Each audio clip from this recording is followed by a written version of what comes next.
Welcome to Real Talk with Reginald D. I'm your host, Reginald D. On today's episode, I have Sienna Dean. Sienna is a public speaker, a career strategist, talent development expert, and a purpose-driven professional who helps people connect the dots between who they are and what they do and why it matters.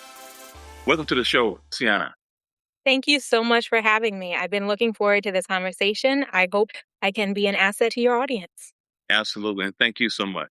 So, Sienna, can you tell us a little bit about your childhood and where you grew up? Yeah, of course. So I'm originally from upstate New York. I was raised primarily by a single mother, but I was surrounded by powerful women. And that really helped shape who I became later in life because I had many examples of what it looked like to succeed. So I had role models from a young age and a lot of people pouring into me. And so from a young age, I felt like it was my job to pour into others. Since I was primarily raised, though, by a single mother, in the early days, we lived in low-income neighborhoods, and so a lot of the schools that I went to, a lot of my friends did not have the same resources that I had, and that is what sparked my fire to really want to give back to my communities and figure out how I can do my part to make sure that as many people could have the same amount of resources, if not more, than I had when I started. Yeah, that's awesome. We have something in common being raised by a single mom. I know how it is. I know how it is. It was different, but it was good at the end of the day. Definitely. It really helped shape who I am, and I owe so much of where I am today to her. That's it. So, Sienna, you talk a lot about purpose. Mm, Purpose is the word people use a lot. yes. But what does purpose really mean, and how do you align your career with your purpose? Yeah, of course. So I love this question because oftentimes, although it is a word we use a lot, it's not a word accepted in today's careers, right? And it's a purpose is something when you don't really have bills to meet, you don't really have other people to be responsible for, right? That's when a lot of people feel like I can do whatever I want in my career. And where I would shift that definition is purpose is what allows you to take control of your career. So it is figuring out what are your end goals? Why are you on this earth? And making sure that you are aligning your skill sets and career opportunities to align with the broader purpose or the reason you are doing the work that you're doing. So it's looking beyond the job to figure out the why. Yeah, because I always say with careers, here's the thing about career. You have a career, you're doing this, but if you're anything like me, I had a career that I moved 5 times in 10 years, different cities, different states, just blah, blah, blah, blah. And it's like, Mhm. okay, is this a job or there's something behind this? Absolutely. And And often, oh, go ahead, sorry. go ahead, go ahead. Yeah. But what I was going to say is oftentimes we wait for the job to define if it's a job or career, right? And so based on pay or access to opportunities, then we say, okay, I see some level of longevity here versus figuring out what do I want from various opportunities and using that to say it's a job if it is temporary, but it's a career if it aligns to where I'm trying to get to in life. And that's a distinction that I want people to be able to make for themselves instead of waiting for the job or the system or their employer to assign it to them and saying, oh, I really believe in you. And you get so gung ho on someone else's belief that you're in a job and you don't even know it. Yeah. So many people feel successful on paper, but empty inside. Why do you think the two, purpose and career, often drift apart from each other? Yeah. So, a lot of the work that I do with my clients is figuring out their why. So often we end up, once we start running a race, we just continue to run. And so even though we reach success, we don't remember why we started on this path anyway. And that is where I feel oftentimes that emptiness comes in play because we are living for someone else's expectations. We are just collecting the titles, collecting the checks without checking in with ourselves. Why? What is the reason behind you show up to work every single day? And when they do begin to ask themselves that, it is often for the people that they have to provide for. It's, well, my children need me to be able to provide in this way, or, this is what allows me to have that life that I've always dreamed of, versus thinking about this is why I felt I was placed on this earth. And to get there, you do have to ask a lot of big questions of yourself. And we're not accustomed to having those one-on-one dialogues with, ourselves to really reflect and think. Life is so long, so it's easier sometimes to go on autopilot for a few years and say, okay, I'll just, you know, run this race and then I'll check back in with myself. But then 10, 15 years pass and we made it somewhere, but we do not recognize ourselves in the mirror. So, where I encourage the people I work with is constantly check in with yourself, figure out if you're still on that path of where you thought your life was going to. And if it isn't, then it's time to adjust. You're so right, Sienna. You're so right. Because I'll be honest with you. I think a few years ago, I was looking at myself and all the things I had going on, all the things I was doing, great things, successful things. And I asked myself a question one time. I said, who are you really? Mm, And the craziest part about it, when I asked myself that question, I couldn't answer it yeah, because I was so wrapped up in what I was doing. What I was doing was basically, I was allowing it to identify who I absolutely, was instead of getting down to the core of who I really am. Then once absolutely. I got that, figured it out, then everything started shifting. My mindset started shifting. My way of doing things started shifting, and my way of achieving things or going after what was for me shifted. Yeah, no, so often, even thinking when you meet people, this is such an American culture, you introduce yourself and you lead with what you do because we allow it to define us. And then you reflect back and, you stumble over the words and they say you need to rehearse your elevator pitch. Well, you wouldn't have to rehearse if you knew the reason behind what you were doing. And so it really allows, if you struggle with that question, it's an indication that you might be on someone else's path for your life. Yep, exactly. You talked about nonlinear careers. Mm. How can someone trust their path when it doesn't look traditional or predictable? Yeah. So, this is the time for nonlinear careers. We are in a very difficult job market right now, and a lot of people are carrying a lot of anxiety, not knowing when, if mass layoffs are going to come, if they're going to be replaced by AI or whatever the sort. And so this is a time I really want people to embrace the nonlinear and collect skills. So gone are the days where blanks in your resume, you have to feel that anxiety because it's becoming common. Mass layoffs are happening all the time, and gaps between finding your next opportunity of employment are continuing to expand, unfortunately. And so it really is figuring out how do you connect the dots and what is your story? And so going back to your question is once you understand your why, it becomes less about the actual job. It's about the skill sets that you obtain in working towards this larger picture. So even if you were in various industries, various levels, and you might have had to take a step back, right, to care for a loved one who recently was sick, or you took an extended leave. Well, what skills did you work on? And it becomes a lot easier to connect those dots when it plays to that larger story at hand. When you know your North Star, then you can make sense of what, might not seem to make sense on paper because you can say, although I entered this industry, it taught me this skill that then better prepared me for this space. And so it really is about being intentional in each career or each job that you're in to figure out which skills will allow you to get back to your purpose. Yeah, that's more like alignment. You talk about alignment a lot. So, Yes. what are the early signs someone is living out of alignment with their purpose, even if they're doing well? They're doing good. Yeah. So some indications, one, as I mentioned, when people ask like, nice to meet you, who are you, or whatever the case may be, and you kind of stumble.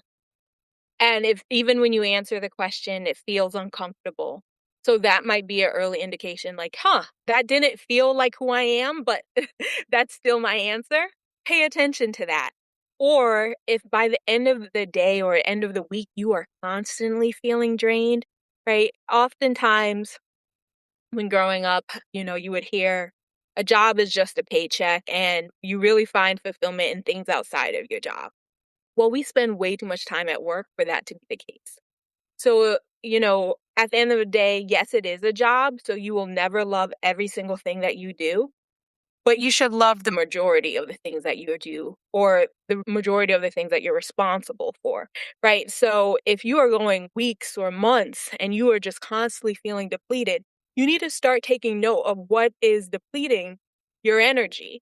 Is it, the culture that you're a part of at work? So maybe you are aligned in the work that you're doing, but it's not a good culture fit. That is out of whack for your purpose alignment. Or you may say, I thought this job was one thing. So often we are assigned a career path before we even start our careers, right? So you go to college for something and then you feel stuck. Well, I got this degree, so I have to stay in this space. But you chose that space before you even knew what it entailed. So if that is the case and you are dreading your days and you're dreading your months, your years, then you have to have those conversations with yourself and saying, I might have chose the wrong path, and that is okay. Because you will find so much more fulfillment and so much more success when you are in alignment than any other career path. It's so funny. I actually went to school for pre-law, and for the longest, I knew I was going to be a lawyer simply because people told me I would make a good one. The only examples I had of lawyers were what I saw on TV. And it wasn't until I was in college and I was like, this is a lot of reading. Like, I can read for fun, but I do not want to do this on the day to day. And, but still, I stayed on path. And thankfully, I had people in my life to say, find your purpose early, find what brings you joy early, because you spend way too much time in your career to be unhappy. And that was a shell shock for me when I was an undergrad in college. Like, I was like, my life is over. I don't know. I've been on this path for 17, 18 years. Like, what am I going to do now? But I'm so grateful I figured that out early on to align purpose with career, because I've had extreme success because I love what I'm doing. And I know even if I had the title, even if I had the pay, I would not have found that happiness that, I can show up and do the work that I'm doing without receiving a paycheck. And that is why I share this information with so many people. It's because there's a genuine joy in helping others find that alignment. And I wouldn't have that if I chose another career. Wow, that's awesome. So you're talking about purpose. Let's go here. Purpose often requires courage. Mm. What fears keep people from choosing alignment over comfort? Yeah, I absolutely. I love that question. So I would say purpose feels unfamiliar because you're living for yourself. Oftentimes we're taught to live for others, right? So if you think back to when you chose your career, what was your greatest influence? Was it really what you enjoyed, or was it someone else telling you that's what you would be good at, or that's what would pay your bills, or you have to think about your family? Right? And so purpose, where I feel like a lot of people need that step of courage, is because it feels selfish. It feels uncomfortable to live out, to reach your full potential in something and to do it just for you, right? And so I would say if you're struggling with finding that courage to think about, what do I really want to do? Just start simple.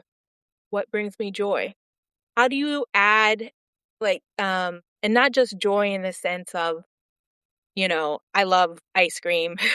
I need to eat more ice cream. But what makes you like if you had to do one task over and over again for the rest of your life, or you had to think about one thing for the rest of your life, what brings you peace when you think about that? What's that one thing where you're like, being paid or not, I genuinely enjoy this, or I genuinely love talking to people about this. And that will kind of put you on that path. And then thankfully, we do live in a time where technology and answers are at our fingertips. If you don't know what a career in that looks like, just put it into one of these AI systems and say, this is what I enjoy. What does the top levels of this look like? And then you can start to map out a path that will allow you to gain the skills so that you can get there. And then in that, I think another piece of where this fear comes from is when you decide to live for yourself and you figure out that end goal, you tend to dream bigger than you would if you were on someone else's path. So that end goal feels so ambitious and so scary because now you're dreaming again, you're imagining again. And then it becomes scary because there's so many steps to get there and you might feel it's too late. Well, I'm ready, mid in my career. Will I ever aspire? Will I ever be able to reach that goal? But if you break it down into skills, you might find that you already have half of the skills necessary to reach where you're trying to go to. So if you're feeling discouraged, really reflect and realize that it is okay to live for yourself. You have one life for a reason. So take back control of that power and say, I'm going to do this for me. And if your goals now feel too ambitious, don't look at it at all the career steps that you need in order to get to that end goal. Look at the skills that you need to acquire in order to get there. And the thing about purpose, even when we're neglecting it, it still shows up in our life.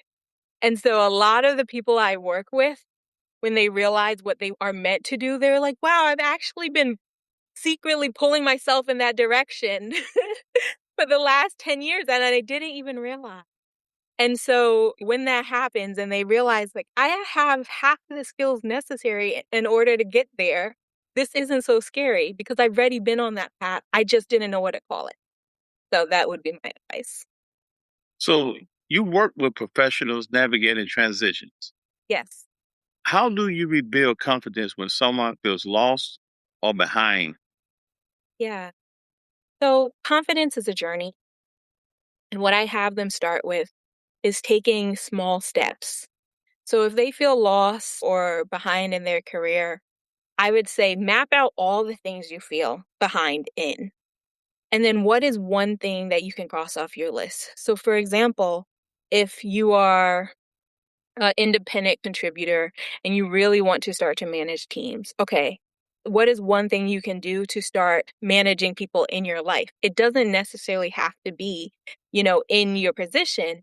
Also, in a lot of organizations, there's ERGs, there's way to volunteer outside of your organization, in your communities. So I have them write out the list because oftentimes when you feel lost or behind, you're not as far behind as you actually think you are. So naming all the pieces where you feel behind will really help you figure out, okay, what are my next steps? And then where can we cross off things off your list? And it's about slowly building that confidence where if you've never had leadership experience, it feels so foreign to you and you're so afraid. But I'm like, just volunteer for your ERG group that you believe in. And then a few weeks from there, they realize, okay, this wasn't so bad. Okay, cool. Volunteer for a project. There's always stretch projects within organization. How did that feel? And then as they begin to cross things off their list, they are reclaiming their confidence and then realizing, okay, I'm not behind for the race that I actually want to win. Because what I have them make sure they're doing is if you are behind, make sure it's because you feel behind and it's not because you're comparing yourself to someone else. So if that is the case, once they start building the skill sets, it helps them realize like, hey, I'm not as far behind as I thought compared to my peers. But at the end of the day, you shouldn't have been comparing yourself to your peers anyway. So if you're feeling that way, I do have them check in and say, is it because you feel this way, or is it because you see on social media everyone is here, or you feel like in your friend group everyone is here? If that's the case, that's a completely different conversation that we have to work on some internal confidence.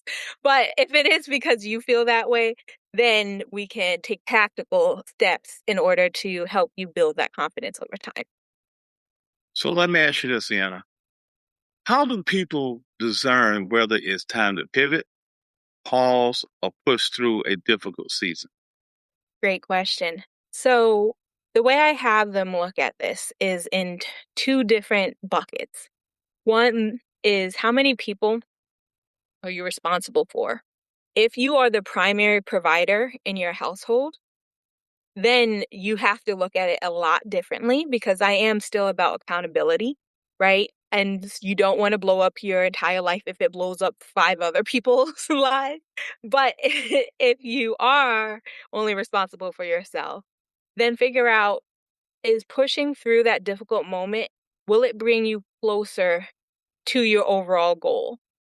So is there a skill that you need to work on that even though it's difficult at the end of the day, you'll be able to obtain that skill? Do you need to learn how to navigate challenge? Challenges feel unfamiliar to people. And so anything that feels too difficult, they're like, okay, time to abort. You need to build that skill. Then I would suggest that they work through it.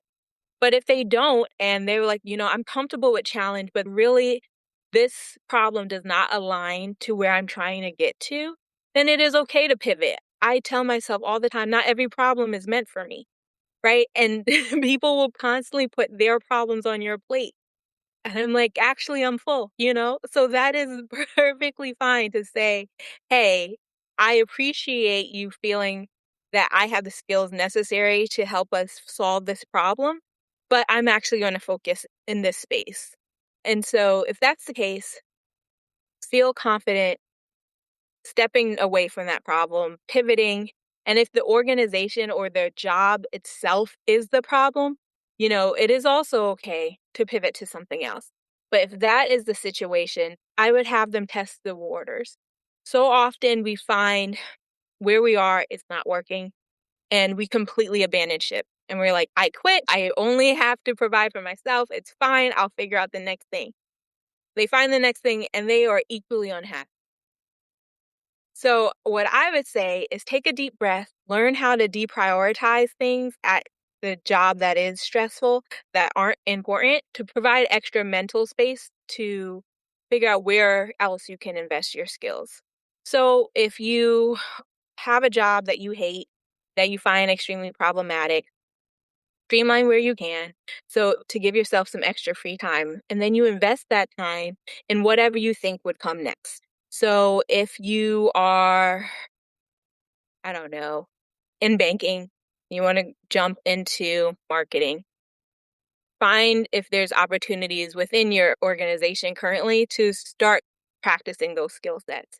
See if there's a project you can lead or be a part of the marketing for. See if there's opportunities outside of your job in your community and wherever you volunteer, if there's opportunities. Start to practice those skills or doing that job you think you're meant to do instead before you fully commit. And give it, be realistic with yourself. At least 2 weeks to a month to really invest energy into it before you say, okay, actually, I am supposed to be doing this, and then figure out how to make it a full-time transition versus just assuming it's the best next step and then you end up right where you were the last. Yes, exactly. And then what I hear and what I like about what you're saying, I put it all together. Mhm. It's more like steps. And I always tell people it's steps to everything you do. And then it's also moments. It's how you handle the moment. You learn about the whole thing, but you got to handle each moment, right, to get what you're trying to do. What advice would you give to someone who feels pressure to figure it all out right now? I would say, where does that pressure come from? Is it necessary? Oftentimes it is not, right? We often feel like time is fleeting, but when you think about it, you have years, if not decades left. So I would really have them reflect and realize, where's that pressure coming from? If it's from them and it's not necessary, remove it, break it into steps, take your time. Because when you stress and execute too quickly before you have the necessary skills, it can dissolve just as quickly. In the few cases that it is necessary, I would say break down that goal. Maybe you aren't reaching your fullest potential, but you're getting halfway. What is something more realistic you can do instead of, flying to the moon? Maybe you just build a spaceship or whatever the case is. So if it is necessary to solve everything at once, I would have them really think long about what they're trying to solve and see if it's possible to only get halfway for the time being and if that will solve their problem. Right. So, Sienna, looking back on your own journey, Mm, what did purpose require you to let go of mm. before you could step into it? I would say ego. Purpose will break you before it builds you. And you have to take a lot of ambitious steps early on without the proof to back it up, right? So going back to graduating undergrad, and I knew I wanted to help people, but I had no idea what that looked like. And so I had to be comfortable forcing myself into various different spaces. I worked in clean energy, I worked in early childhood education, I did a lot of consultant work, and a lot of those spaces felt extremely foreign to me. I was just like, oh my gosh, I hate this. I just want something I'm good at. But you have to continue to, you have to get comfortable being uncomfortable when you're trying to find your purpose. And when I did realize what I was meant to do, it was just as uncomfortable because I realized that I was going to transform professional development and early childhood education. At the time, felt like two opposite ends of the spectrum. And so I had no idea how to couple those things together. So I had to put pen to paper and realize, what did that dream role look like? And at the time, I thought it didn't exist. And I was like, this is a problem because, I am fresh out of undergrad and I can't just go work for myself at this time. And so it caused me to have a lot of uncomfortable conversations with people to figure out, okay, how could I map out a path that would eventually get me here? And once I figured out that path, I ended up actually writing a business proposal to one of the largest charter schools in the nation to prove to them that they could invest in education and professional development. And again, might have been 22, 23 at the time. And I would pitch it to anyone that would listen. To eventually, I was speaking to the director of all of alumni engagement for this charter school. And I remember she was like, I have 5 minutes, but if you're ever in California, I'll hear you out. And I was in New York and I was like, I'll be there next week. No idea how I was going to get there. But this was the first time where I felt that alignment. I was like, this is what I'm supposed to be doing. And, thankfully I was able to find my way there. But I had never, I hadn't even started my career. So the idea of pitching to this person that was responsible for hundreds of thousands of alums at this time was extremely intimidating. But when I thought about it through the lens of my larger purpose is intimidating. And so I needed to build those skills that would allow me to have the confidence necessary to reach my goals. Then I'm like, this has to be small because I'm going much further.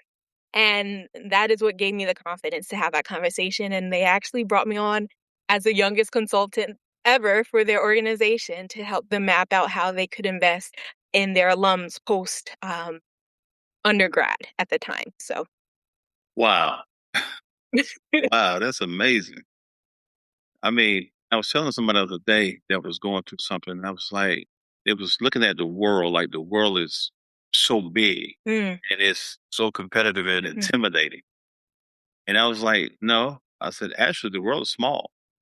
yeah, I'd say you just got to get bigger, within you. absolutely, You know, absolutely, that's it. And go for what you desire. You just got to get bigger. It's small. You'd be all right. absolutely. My biggest tool that I use whenever I'm feeling intimidated, and that still creeps in because, we're only human. I realize you're just talking to another person. We're all people. And so oftentimes when you have that fear, it's because you're only seeing their title or you're only seeing what they're accomplished. But when you realize, in preparing for talks sometimes or introducing myself to people like in the organization that I'm part of, or, I also work with a lot of senior executives and I would have that anxiety at first. And then I realized, if you met them at the grocery store, would you be intimidated? If you met them at Pilates, would you be intimidated? So, it helps you change your frame of mind and the way you look at that person. And, you still maintain the respect and all of those things, but you're able to have a conversation and connect on a way deeper level than you ever would have if you only looked at their title or only looked at what they're accomplished. And where, I found a lot of success is talking to people as people. So I would also advise thinking about anyone, any space that you feel uncomfortable in and realizing, there's just other people surrounding you. Got it. So, Sienna, I have what I call quick fire questions. Oh, exciting. There's no right or wrong answer. Okay. The first one word that best describes living on purpose. Hmm. Alignment. Okay. Purpose or paycheck? What Purpose. should lead first? You already I was like, that's easy. Say the question again, please. Purpose or paycheck? What should lead first? Purpose. Got it. What's more dangerous? Fear of failure or fear of starting over? Mm. Fear of failure. A habit that keeps people disconnected from purpose. Waiting too long. Got it. Finish this sentence. Purpose begins when you stop. Living for other people. Wow. That's it. That's it. I like that. That's it. So, Sienna, lastly, let me ask you this. How can my followers connect with you and sign up for your program and all the other stuff you got going on? Yeah, so my website is actually currently in development, but currently you can follow me on LinkedIn, connect with me on LinkedIn, and that's where I share all of my updates on my upcoming speaking engagements, which is Sienna Dean, my name, at LinkedIn. There you have it, Sienna Dean. Sienna, thank you so much. I really enjoyed it. Man, wow. You're Thank amazing. you. I've enjoyed Amazing. this conversation as well. Thank you for having me. Absolutely. Absolutely. Thank you for listening to Real Talk with Reginald D. If you enjoyed listening to Real Talk with Reginald D, please rate and review on Apple Podcasts. See you next time. Bye, everyone.